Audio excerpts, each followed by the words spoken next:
الحمدللہ الحمدللہ رب العالمین والصلاة والسلام علی رسولہ الکریم وعلی آلہ واصحابہ اجمعین اما بعد واعوذ باللہ من الشیطان الرجیم بسم اللہ الرحمن الرحیم یا ایھا الناس قد جاءتکم موعظۃ من ربکم وشفاء لما فی الصدور وَهُدًى وَرَحْمَةٌ لِّلْمُؤْمِنِينَ بسم اللہ الرحمن الرحیم رب اشرح لی صدری ویسر لی امری واحلل عقدۃ من لسانی یفقہوا قولی۔ میری عزیز سامعات، آپ سبھی کا درس قرآن مجید میں تہہ دل سے خیر مقدم ہے۔ السلام علیکم ورحمۃ اللہ وبرکاتہ۔ کیسے ہیں آپ سبھی لوگ؟ الحمدللہ الحمدللہ ہم بھی بہت اچھے ہیں۔ الحمدللہ ہم تو اچھے ہیں نا۔ الحمدللہ، ساری تعریف اللہ تعالیٰ کے لیے ہے۔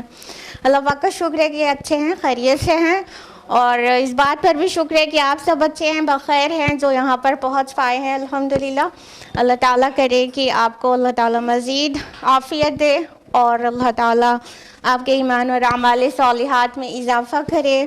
اللہ تعالیٰ آپ کو دنیا اور آخرت دونوں کی سربلندی اور کامیابی عطا کرے، آمین۔ درس قرآن مجید میں کون سی سورہ سٹارٹ ہوئی ہے لاسٹ ویک؟ سورہ طٰہٰ۔ تو لاسٹ ویک ہم لوگوں نے کتنی آیات سورہ طٰہٰ کی جانی تھی تفصیل سے؟ 8۔ تو آج ہم لوگ سورہ طٰہٰ کی آیت نمبر 9 آنورڈز جانیں گے تفصیل سے، لیکن جیسا کہ روایت ہے کہ آگے بڑھنے سے پہلے لاسٹ ویک کا ریویژن، تو لاسٹ ویک کے ریویژن کے لیے تیار ہو جائیے۔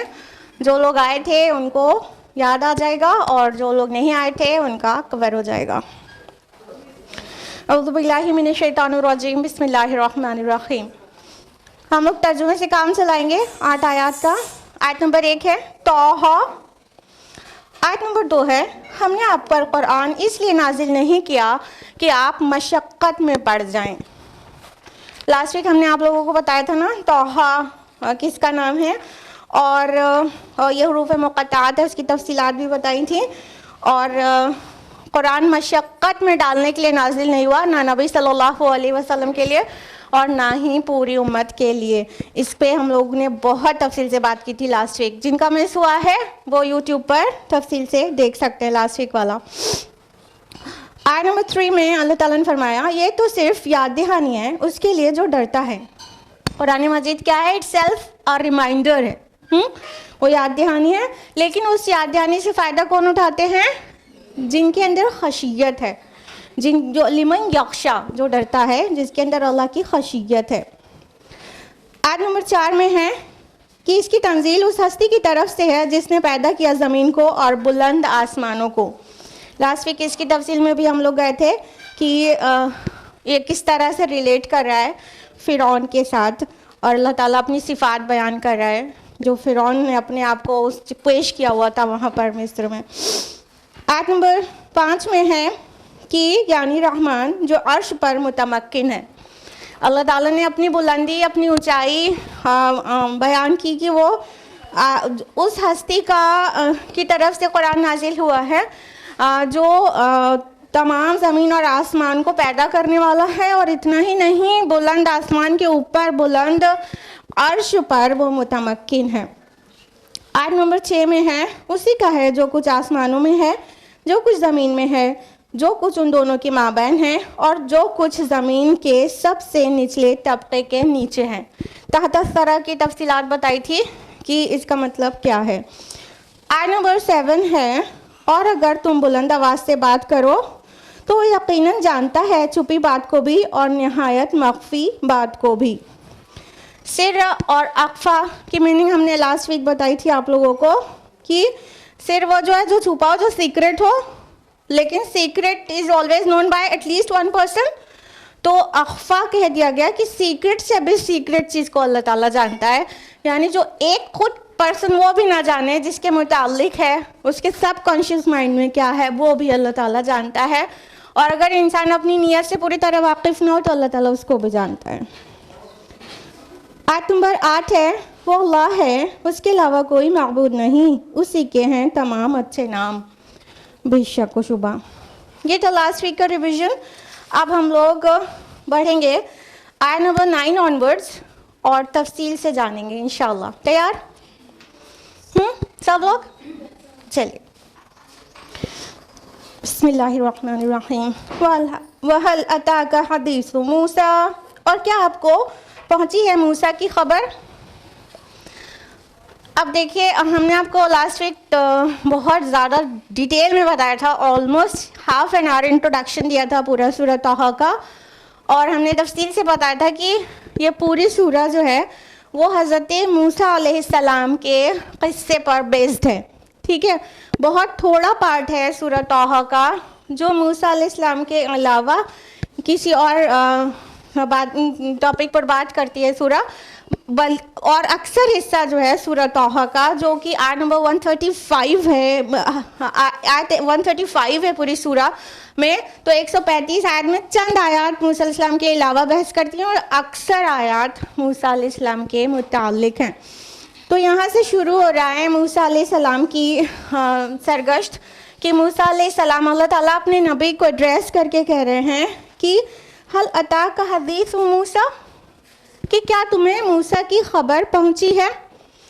جب انداز یہ رہے کہ حل اتاک, کیا آپ کو پہنچی ہے کوئی بات, حدیث آگے آیا, تو یہ دو طرح سے آتا ہے قرآن مجید میں. کبھی وعید کے لیے بھی آتا ہے کہ کوئی آگے جو بات آئے گی وہ بہت ڈرانے والی ہوگی, وہ وعید بیان کی جانے والی ہوگی, لیکن کبھی ترغیب کے لیے بھی آتا ہے. تو آگے جو بات کہی جا رہی ہے اس سے یہ ڈیسائیڈ آسانی سے کیا جا سکتا ہے کہ وعید کے لیے یہ انداز اختیار کیا گیا ہے حل اتاک کی ترغیب دینے کے لیے. تو یہاں پر جو آیا ہے حل اتاک حدیث موسیٰ, کہ کیا آپ کو موسیٰ کی خبر پہنچی ہے, نیوز پہنچی ہے موسیٰ کی علیہ السلام, تو اپنے آپ پتہ چل رہا ہے کہ یہاں پر ترغیب کے لیے آیا ہے, وعید کے لیے نہیں. تو اللہ سبحانہ و تعالیٰ فرما رہے ہیں رسول اللہ صلی اللہ علیہ وسلم سے, کیا آپ کو موسیٰ کی حدیث پہنچی ہے. یہاں پہ قصہ ورڈ نہیں آیا. کیا آپ نے موسیٰ کا قصہ سنا ہے, نہیں آیا. کیا آپ نے موسیٰ کی کہانی سنی ہے, نہیں آیا.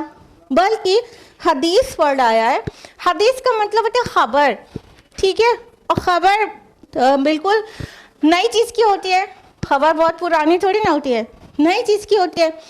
تو اللہ تعالیٰ قرآن حکیم میں موسیٰ علیہ السلام کی خبر کو خبر کیوں کہہ رہے ہیں, موسیٰ علیہ السلام کے واقعہ کو, قصے کو خبر کیوں کہہ رہے ہیں؟ کیونکہ اس سے پہلے کی جو کہانیاں تھیں اس میں بہت ملاوٹ تھی. یعنی اگر اسرائیلی روایات کی بات کی جائے جو رسول اللہ صلی اللہ علیہ وسلم کے دور تک ٹرانسمٹ ہوئی تھی, یا یہ کہا جائے کہ اب تک بھی وہ ٹرانسمٹ ہو رہی ہے اسرائیلی روایات سے, تو وہ پیور نہیں ہے. تو رسول اللہ صلی اللہ علیہ وسلم پر جب اللہ تعالیٰ کی طرف سے وحی نازل ہوئی تو وہ حقیقت واضح ہوئی ہے. تو ایک نئے طرح سے پتہ چلی ہے بات, خبر کی طرح پتہ چلی ہے. رہی بات کی کیا سورہ طٰہٰ میں سب سے پہلے موسیٰ علیہ السلام کی بات آئی جو اس کو خبر کہا جا رہا ہے؟ نہیں, کچھ صورتیں اس سے پہلے بھی نازل ہو چکی تھیں جس میں موسیٰ علیہ السلام کا تذکرہ تھا. لیکن آپ غور کریے قرآن مجید میں کہ جتنی جگہ بھی موسیٰ علیہ السلام کا تذکرہ ہے ہر جگہ ایک نئے فلیور کے ساتھ ہے. یا تو کسی اور پوائنٹ آف ٹائم کا ڈسکرپشن ڈیٹیل میں کہیں پر ہے, اور ان کے زندگی کا کسی اور پوائنٹ کا تذکرہ کسی دوسری سورہ میں ڈیٹیل میں ہے, اور کہیں کچھ باتیں ریپیٹ بھی ہوتی ہیں لیکن اس سے جو نصیحت ملتی ہے اس کا فلیور الگ رہتا ہے. تو ہر جگہ کہیں پہ بھی قرآن ایسے بات نہیں کرتا کہ جیسے لگے کہ کوئی بوسیدہ چیز ہے, کوئی آؤٹ ڈیٹڈ چیز ہے, فرسودہ چیز ہے, اور یہ بار بار سن سن کے سیچوریٹ ہو گئے. ایسا قرآن میں کبھی بھی کہیں بھی کسی کو بھی نہیں لگتا کہ وہ بات ریپیٹ ہو رہی ہے اب اور نہیں پڑھ سکتے. قرآن سے نہ ہی کوئی سیر ہوتا ہے نہ سیچوریٹ ہوتا ہے. تو جو بھی یہاں پہ بیان کیا جا رہا ہے سورہ طٰہٰ میں, اس سے پہلے بھی موسیٰ علیہ السلام کی کچھ خبریں رسول اللہ کو وحی کے ذریعے پہنچی تھی صلی اللہ علیہ وسلم، لیکن یہاں پر جو آ رہا ہے وہ اپنے آپ میں ایک نیا انداز ہے، لہٰذا یہاں پر لفظ آیا حدیث موسیٰ، موسیٰ کی خبر، نیوز آف موسیٰ علیہ السلام۔ اب بات یہ آتی ہے کہ ہاں موسیٰ علیہ السلام کی خبر، موسیٰ علیہ السلام کا قصہ قرآن مجید میں سب سے زیادہ مرتبہ ہے۔ یہ بات آپ لوگ نے اپنے آپ بھی نوٹس کی ہوگی بنا کسی کے بتائے۔ اگر آپ قرآن مجید سمجھ کر پڑھتی ہیں، جیسا کہ یہاں کی آڈینس میں ہم کو امید ہے 100% لوگ ایسے بیٹھے ہیں سامنے جو قرآن مجید کو سمجھ کر ہی پڑھتے ہیں، تو اگر آپ کو عربی زبان آتی ہے یا تو ترجمے سے آپ سمجھ کر پڑھتے ہیں، تو آپ کو پتہ ہے نا کہ جو رسول، جو نبی سب سے زیادہ ڈسکرائبڈ ہے قرآن میں، وہ کون ہے؟ موسیٰ علیہ السلام۔ تو سوال یہ پیدا ہوتا ہے نا، کبھی آپ نے اپنے آپ سے سوال کیا یا کبھی کہیں سے جاننے کی کوشش کی کہ موسیٰ علیہ السلام کا ذکر قرآن مجید میں سب سے زیادہ بار کیوں ہے؟ سورہ طٰہٰ میں اتنا لمبا، سورہ قصص میں اتنا لمبا، اور سورہ شعراء میں، سورہ اعراف میں، اور نہ جانے کتنی سورتوں میں نا؟ کبھی سوچا؟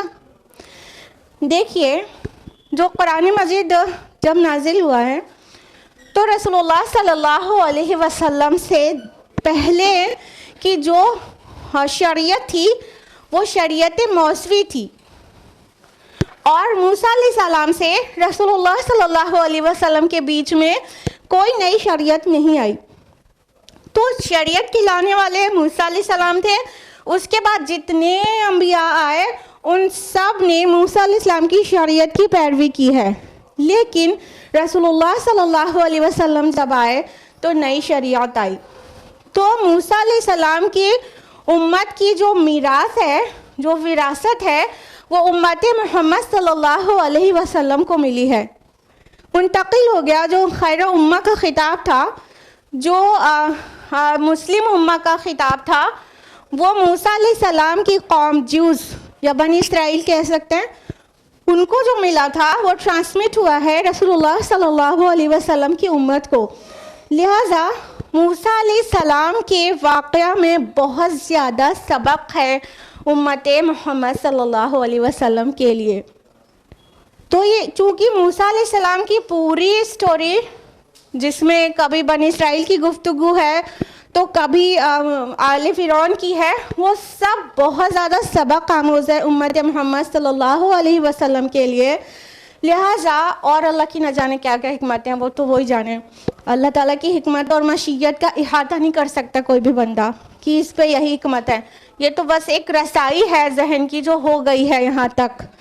تو اللہ تعالیٰ نے قرآن حکیم میں موسیٰ علیہ السلام کی تفصیلات سب سے زیادہ رکھی ہے، اور رسول اللہ کی حدیث ہے نا کہ بالکل بنی اسرائیل کو تم بالکل فالو کرو گے، جیسے انہوں نے کیا ویسے ہی تم بھی کرو گے۔ تو اس طرح کی کئی پیشن گوئیاں ہیں۔ تو موسیٰ علیہ السلام کی قوم کو اتنا قرآن میں اتنا زیادہ جگہ ملی ہے کہ امت محمد ہر وقت اپنے لیے آئینہ دیکھتی رہے کہ وہ کہاں سٹینڈ کر رہی ہے، وہ چیزیں وہ تو نہیں کر رہے۔ تو قرآن حکیم میں موسیٰ علیہ السلام کا ذکر بہت زیادہ تفصیل سے ہے، اور اس سورہ میں ہم لوگ جو پڑھنے جا رہے ہیں، نہ جانے کتنے ہفتے تک درس قرآن جو چلے گا وہ موسیٰ علیہ السلام اور ان کی ملت کے متعلق ہی ہم لوگوں کا درس چلتا رہے گا بہت ہفتے تک۔ تو یہاں سے شروع ہو رہا ہے۔ اللہ تعالیٰ نے فرمایا کیا آپ کے پاس موسیٰ علیہ السلام کی خبر پہنچی ہے؟ آیت نمبر 10 ہے، اِذْ رَأَىٰ نَارًا، جب اس نے ایک آگ دیکھی، فَقَالَ لِأَهْلِهِمْ كُثُوا إِنِّي آنَسْتُ نَارًا، تو اس نے اپنے گھر والوں سے کہا کہ آپ ذرا یہاں ٹھہریے، مجھے آگ نظر آئی ہے۔ لَعَلِّي آتِيكُم مِّنْهَا بِقَبَسٍ أَوْ أَجِدُ عَلَى النَّارِ هُدًى، تاکہ میں لے آؤں تمہارے لیے اس میں سے کوئی انگارہ، یا میں پاؤں اس آگ کی جگہ سے کوئی رہنمائی۔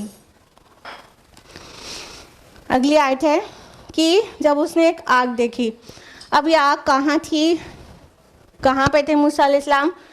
امید ہے آپ میں سے کئی لوگوں کو پتہ ہوگا، لیکن بتانا پھر بھی میرا فرض ہے۔ ویسے آپ لوگ بتانا چاہیں گے کیا کہ یہ کون سا سفر تھا، کہاں تھے؟ کوئی بتانا چاہے گا؟ موسیٰ علیہ السلام جو اپنی فیملی کو لے کر مدین کی طرف جا رہے تھے, ہاں مدین سے واپس آ رہے تھے آلموسٹ 10 ایئرس پہلے. ایگزیکٹ ٹائم تو اللہ تعالیٰ ہی جانتا ہے, لیکن اسرائیلی روایت سے جو پتہ چلتا ہے, جب موسیٰ علیہ السلام مصر میں آلموسٹ 30 ایئرس کے رہوں گا, اور یہ ہم بتا رہے ایگزیکٹ نہیں ہے, یہ اسرائیلی روایات کی بات ہے. تو ان سے ایک قبطی کا جو جھگڑا, اسرائیلی اور قبطی کا جھگڑا ہو رہا تھا, تو ایک قبطی کو مارا تھا مکہ, وہ مر گیا تھا. تو کیا ہوا تھا کہ آل فرعون پلان کر رہے تھے, اور فرعون اور آل فرعون, کہ موسیٰ علیہ السلام کو قتل کیا جائے گا. تو موسیٰ علیہ السلام وہاں سے نکلے تھے اور مدین چلے گئے تھے, اپنی جان بچا کر مدین چلے گئے تھے. اللہ سے توبہ کی, اللہ تعالیٰ نے معاف بھی کر دیا تھا. مدین چلے گئے تھے وہاں آلموسٹ 10 ایئرس, اور یہ 10 ایئرس ہم تحقیق کے ساتھ نہیں بتا رہے ہیں. وہاں کئی سال ان کو مدین میں سٹے کرنا پڑا تھا ان سے بچنے کے لیے. پھر وہ کئی سالوں کے بعد وہیں ان کا نکاح ہو گیا, تو اپنی فیملی کو لے کے مدین سے واپس مصر کی طرف آ رہے تھے, اپنی والدہ اور اپنے دیگر رشتہ داروں کے پاس واپس آ رہے تھے. تو اس سفر کا یہاں تذکرہ ہے کہ وہ رات تھی اور جاڑے کی رات تھی, بہت تیز ٹھنڈ تھی, اور اپنی فیملی کے ساتھ آ رہے تھے موسیٰ علیہ السلام. تبھی ان کو ایک آگ نظر آئی. فرمایا اذ رأى نارا, اس نے ایک آگ دیکھی. آگے فرمایا فقال لآلہم کثوا انی آنست نارا, تو اس نے اپنی فیملی سے کہا, اپنے گھر والوں سے کہا, آلہ بہت بار بیوی کے لیے بھی استعمال ہوتا ہے اور پوری فیملی کے لیے بھی, ٹھیک ہے. تو انہوں نے اپنے گھر والوں سے کہا کہ ذرا یہاں ٹھہرو, مجھے ایک آگ نظر آئی ہے. اس سے پہلے تو رعا نارن آیا, آگ دیکھی. پھر اسی آیت میں آگے چل کے آیا کہ وہ کہتے ہیں انی آنست نارا, میں نے ایک آگ, مجھے ایک آگ کی جھلک نظر آئی ہے, ایک آگ نظر آئی ہے.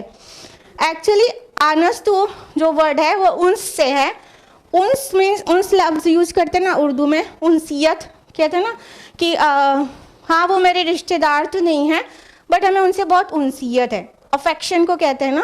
تو انس معنی افیکشن بھی ہوتا ہے, اور انس معنی کسی چیز کو بھاپ لینا, نوٹس کرنا, کسی چیز کو دیکھ لینا, سمجھ لینا, یہ بھی معنی ہوتا ہے انس کا. تو یہاں پہ موسیٰ علیہ السلام کہہ رہے انی آنست نارا, میں نے ایک آگ نوٹس کی ہے.